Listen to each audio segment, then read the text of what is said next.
The thing inside the temple at the edge of my village, has been abandoned for 40 years. The monks left overnight. No one knows why. The elders refused to speak of it. But last week, my little brother dared me to go inside. I walked through the broken gates. I crossed the courtyard where the banyan roots have swallowed the stone floor.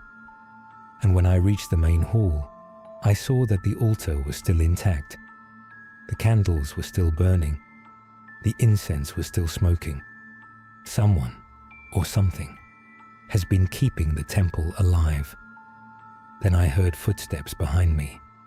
Not human footsteps.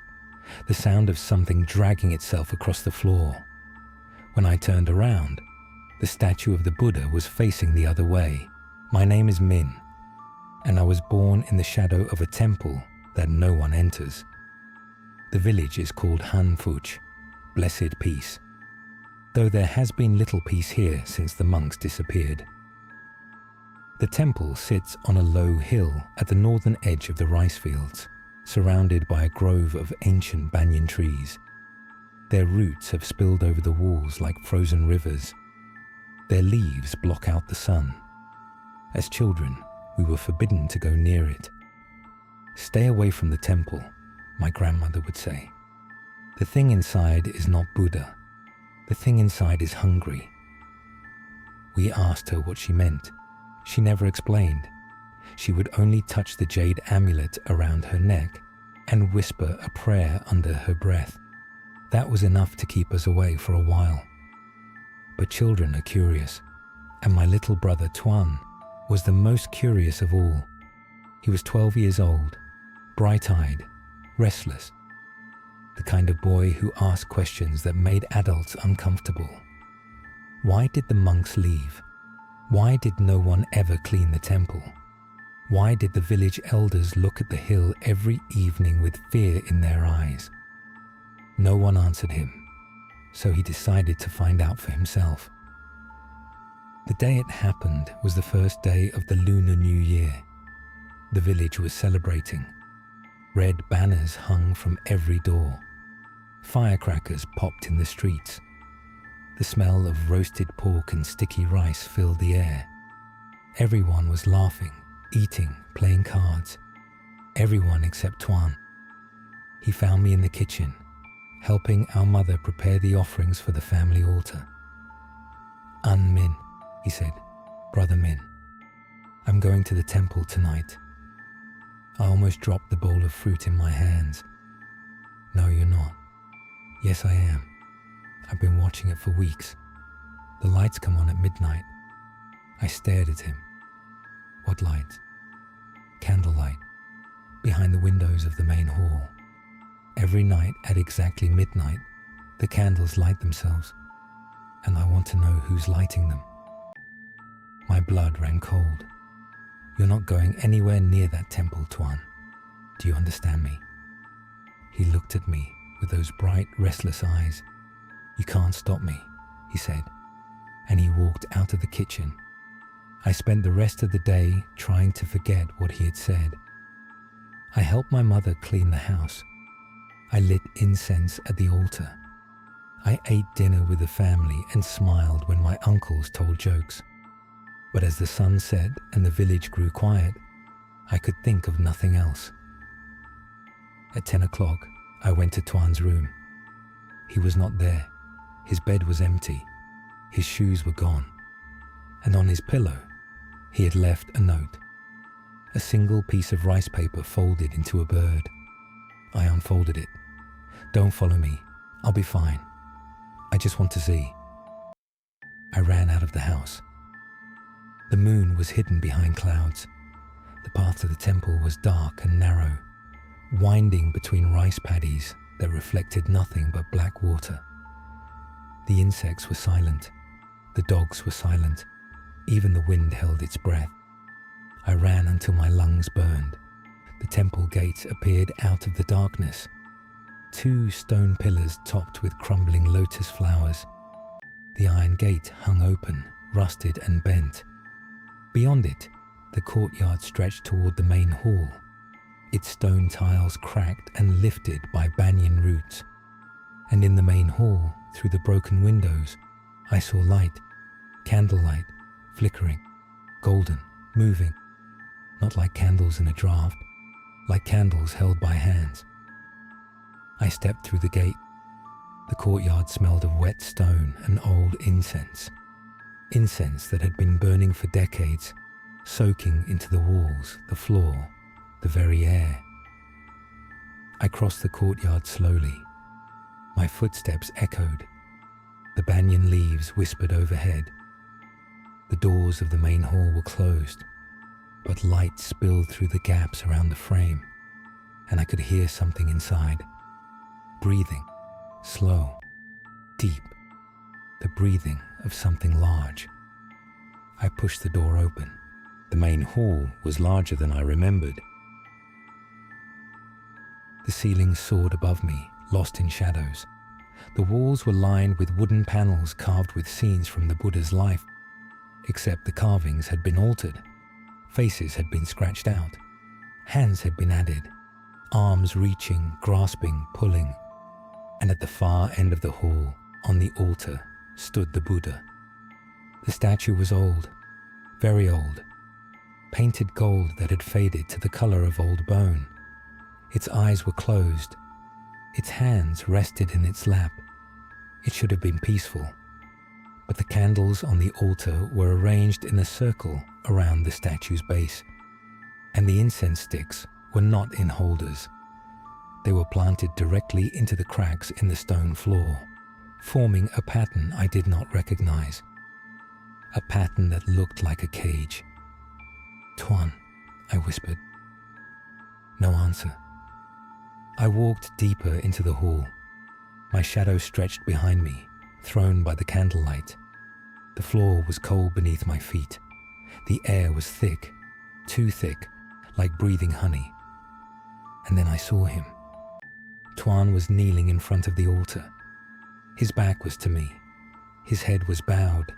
His hands were folded in his lap. "Tuan," I said again, louder this time. He did not move. I walked toward him. My heart pounded so hard I could feel it in my throat. I reached out and touched his shoulder.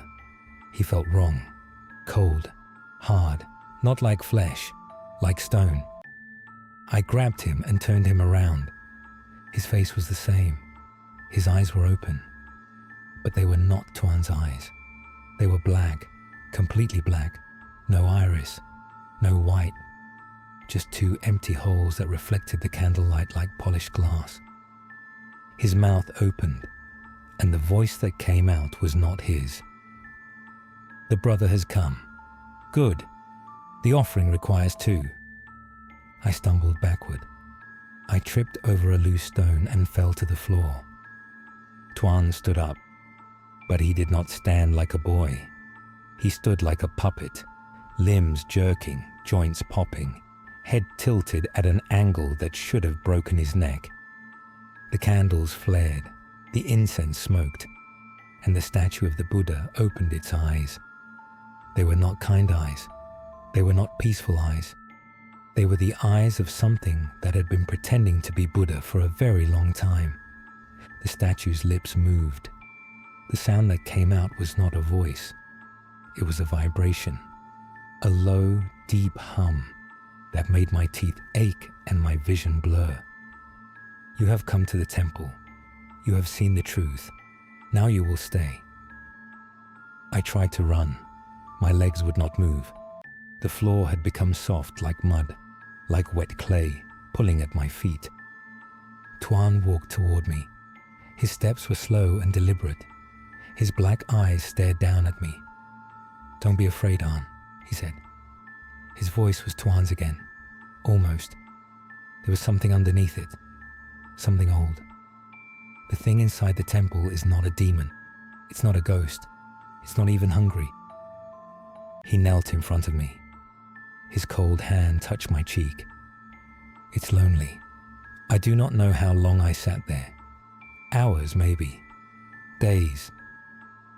Time moved strangely inside the temple. The candles never burned down. The incense never stopped smoking. The statue's golden eyes watched me from the altar, patient and terrible. Tuan sat beside me. He did not speak. He did not move. He simply stared at the statue, his black eyes reflecting its golden light. I prayed. I prayed to every ancestor I could name. I prayed to the Buddha, the real Buddha, not the thing wearing his face. I prayed to my mother, my father, my grandmother, who had died 3 years ago and whose jade amulet I now wore around my neck. And then I heard her voice. Not in the temple, in my memory. The thing inside is not Buddha. The thing inside is hungry. But Tuan had said it was not hungry. He said it was lonely. Which one was true? I looked at the statue again. Its face was serene. Its hands rested in its lap. It looked exactly like every Buddha statue I had ever seen, except for the eyes. The eyes were wrong. They were too aware, too present, too alive. And then I understood. The thing inside the temple was not a demon that had taken the Buddha's place. The thing inside the temple was the Buddha himself, or rather, what the Buddha had become after 4 decades of being worshipped by no one, after 40 years of offerings that never came, after 40 years of prayers that were never spoken. The temple had not been abandoned because the monks were afraid. The temple had been abandoned because the monks had failed. They had left the Buddha alone. And loneliness, true loneliness, the loneliness of a God forgotten by its people, had changed him. He was not hungry for flesh. He was not hungry for souls. He was hungry for attention, for worship, for someone to kneel before him and stay. I stood up. My legs were shaking. The floor tried to pull me back down, but I fought it. I took 1 step toward the altar, then another, then another. The statue's eyes followed me. Kneel, the vibration said. Worship. Stay. No, I said. The candles flickered. The incense twisted. No, I said again, louder this time. I will not stay. I will not kneel. I will not worship a God who traps children. Tuan made a sound, a whimper, deep in his throat. His body trembled. The statue's face changed. The serene expression cracked. Something underneath pushed against the golden surface. Something dark, something desperate, something that had been alone for so long it had forgotten what it was. You cannot leave. The door is closed. I looked at the temple doors. They were still open. The night sky was still visible beyond them. The moon had emerged from behind the clouds, silver and cold. I can leave, I said, and I will take my brother with me. The statue's hands moved, not slowly, not peacefully.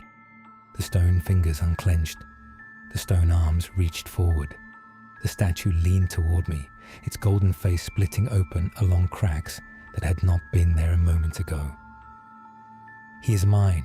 He knelt. He worshipped. He stayed. I reached down and grabbed Tuan's hand. His fingers were cold and hard, but they were still fingers. Still human. Still my brother. Tuan, I said, come back. Come back to me. His black eyes stared at nothing. Tuan, please. And then something flickered. Deep in those empty eyes, a spark, a memory. Min, he whispered. His voice was small, scared, a boy's voice. The statue screamed, not a vibration this time. A real scream, high and thin and terrible.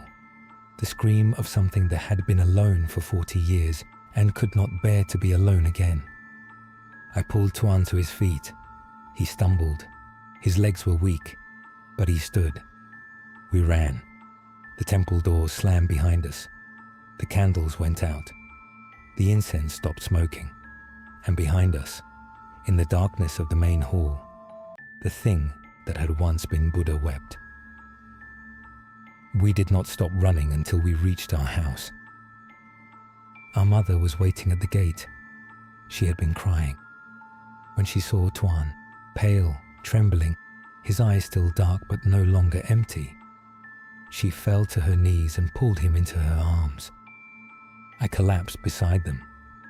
The jade amulet was hot against my chest.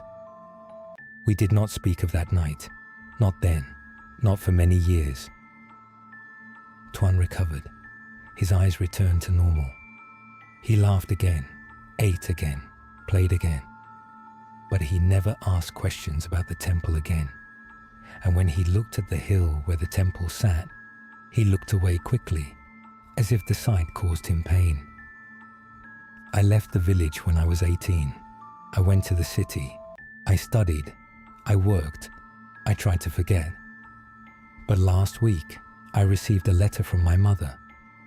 The temple has new lights at night, candles moving behind the windows.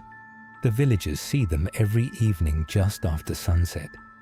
And the statue, the old Buddha statue that has sat on the altar for 100 years, has been seen walking through the rice fields at midnight, not floating, not gliding, walking slowly, patiently, looking for something, looking for someone, looking for us.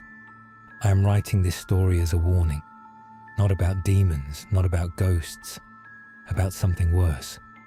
A God who has been forgotten, a God who remembers, a God who is lonely.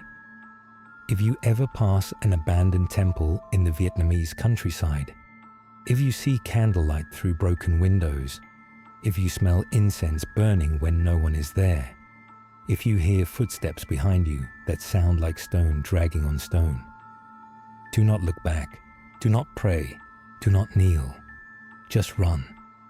Because the thing inside the temple does not want your soul, it wants your company, and it will wait forever to get it. The moon is high tonight. I am sitting in my apartment in Saigon. The window faces north, and in the distance, just over the rooftops, I see a light, golden, flickering, moving closer,